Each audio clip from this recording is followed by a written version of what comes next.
Hi everyone, welcome to my channel. Today's topic is trade as an engine of growth.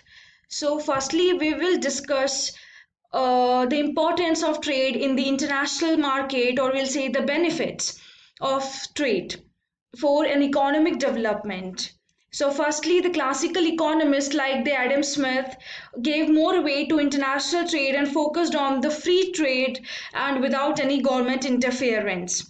Then, when a country is specialized in the production of some goods and it experiences comparative advantage in that particular commodity, it exports those goods in exchange for the other goods which it does not produce at cheaper cost. Hence, due to specialization and exchange, it went to a higher curve. It leads to the high level of national output, and due to this, the employment generation will take place and it leads to growth in economy, right?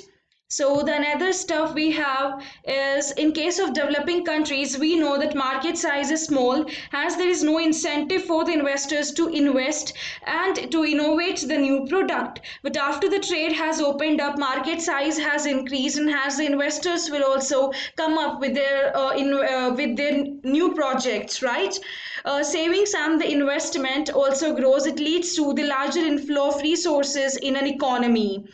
So, developing countries can also import high machinery products, and it will export the primary products like the agricultural products, and can import the manufactured products from developed countries, right?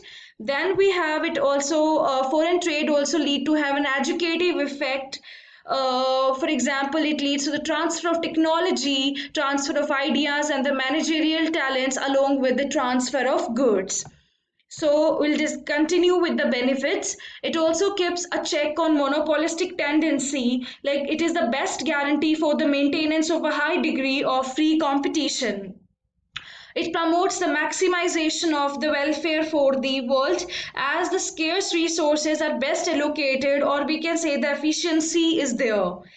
Another is like the trade also serve as a conducive for the international transfer of capital, especially from developed to the developing countries, right? Like the capital flow will take place, and case of like the developed countries to the developing countries, like in developing countries we have a cheap labor, hence the developed countries will try to manufacture their products there.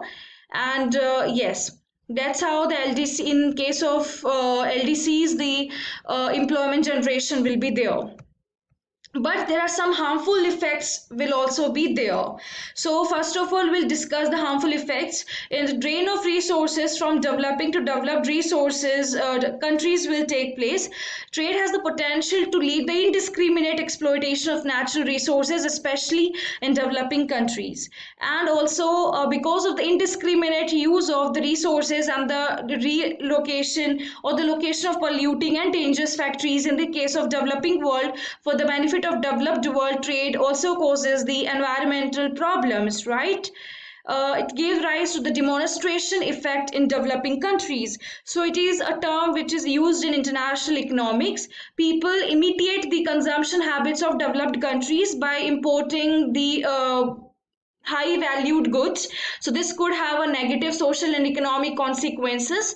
It can also have a positive impact also, like if it can stimulate the growth of developed countries domestic industries. And another is the backwash effect. In this case, the small industries, they are not able to compete with the well developed industries, hence they are destroyed in an infant age only, so they do not get the chance to grow. Okay, so these are some of the harmful effects of the trade. So thank you, and please subscribe to my channel. Thank you so much.